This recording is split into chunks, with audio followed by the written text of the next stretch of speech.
Hello everyone, आप देख रहे हैं इंडियन फिटनेस कल्चर। और जैसा आपको पता है कि हम एक सीरीज कर रहे हैं जिसमें जो भी एग्जाम्स में फिजिकल की रिक्वायरमेंट होती है और जो स्टूडेंट्स को थोड़ा सा डिफिकल्टी फेस होती है और जो एकेडमी ज्वाइन नहीं कर सकते हैं तो उनके लिए एक सीरीज है जिसमें ये वीडियो सेकंड होगा और जो फर्स्ट वीडियो है वो वार्म अप पे है और ये सेकंड वीडियो है। तो जो सेकंड वीडियो है ये बहुत ज़्यादा इंपॉर्टेंट है और ये बेसिकली ब्रीदिंग पे है कि हमारी जो ब्रीदिंग है वो रनिंग के टाइम पे कैसी होनी चाहिए, किस तरह की ब्रीदिंग होनी चाहिए। तो सबसे पहला पॉइंट जो मैंने भी जब तक अपने फिजिकल की प्रिपरेशन करी है, इवन अभी भी जो मैं ब्रीदिंग यूज़ करता हूँ वो है डीप ब्रीदिंग जिसे बेली ब्रीदिंग भी बोलते हैं। तो इस ब्रीदिंग में सबसे पहले आपको अपने नोज से सांस लेनी होती है और माउथ से सांस नहीं लेनी होती है। तो आप नोज से डीपली ब्रीथ करें और अपने बेली तक आपका बेली एक्सपैंड होगा।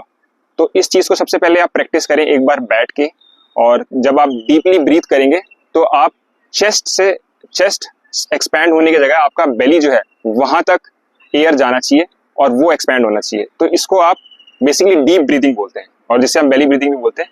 तो ये ब्रीदिंग होनी चाहिए क्योंकि जो आपकी मेजॉरिटी ऑफ रन्स होती हैं, जो ईजी रनिंग होती है, वो आपकी नोस्ट्रल ब्रीदिंग से होनी चाहिए, तभी वो इफेक्टिव होता है। तो सबसे पहले कि जब भी हम नोज से ब्रीदिंग करते हैं तो वो डीप ब्रीदिंग होती है और डीप ब्रीदिंग से जो हमारा एयर इनटेक है, ऑक्सीजन इनटेक है, वो काफ़ी ज़्यादा इंक्रीज हो जाता है। तो उससे फटीग कम होता है और हम लॉन्ग डिस्टेंस रनिंग कर पाते हैं। दूसरी चीज़ है कि हम इनहेल नोज और माउथ से कब करें। तो हमें नोज और माउथ से तब हम करते हैं जब हमें ज़्यादा ऑक्सीजन इनटेक की ज़रूरत होती है। तो जैसे एग्जांपल, जब मैं अपना 1600 मीटर का जब मेजर करता था टाइमिंग, तो मैं इनिशियली जो 800 मीटर थे वो अपना नोज ब्रीदिंग से करता था और अपना मैक्सिमम स्ट्राइड्स के साथ 800 मीटर और 1 किलोमीटर तक मैं नोज ब्रीदिंग करता था। उसके बाद फिर मैं नोज प्लस माउथ दोनों से ब्रीथ करता था लास्ट का 800 मीटर या 600 मीटर। उससे बेसिकली क्या होता है, जो आपकी पेस मेंटेन थी वो आप आगे तक मेंटेन कर लेते हो।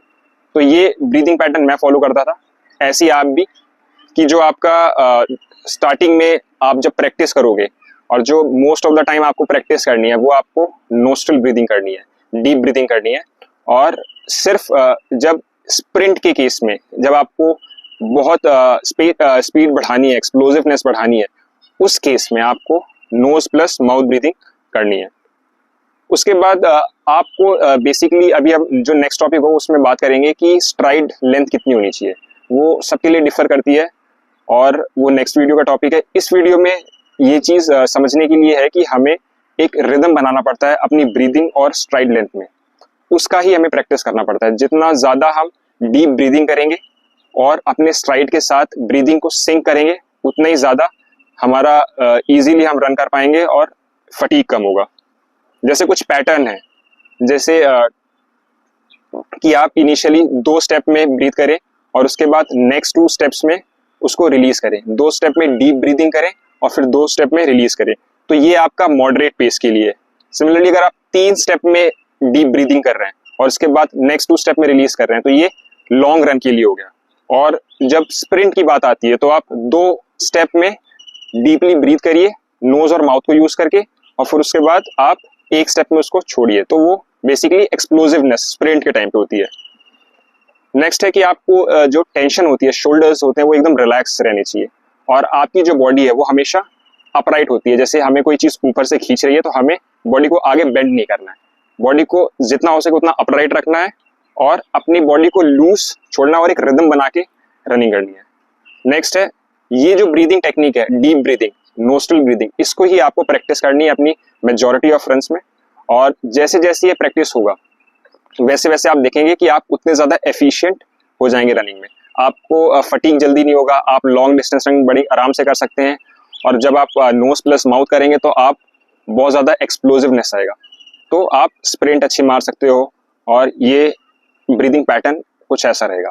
तो जो ब्रीदिंग पैटर्न है ये मेरे हिसाब से द मोस्ट इम्पॉर्टेंट थिंग है जब हम रनिंग स्टार्ट करते हैं, क्योंकि ऐसा भी देखा गया है कि लोग ब्रीदिंग गलत तरीके से कर रहे होते हैं बट अब वो उनकी हैबिट हो गई होती है तो उससे कंटिन्यू करते रहते हैं। बट तरीका यही है कि आप मेजॉरिटी ऑफ जो आपके इजी रन होते हैं, जो आप आराम से रिलैक्स दौड़ते हो, उसमें हैबिट होनी चाहिए कि आप नोज से डीप ब्रीदिंग कर रहे हो और फिर उसको धीरे धीरे रिलीज कर रहे हो।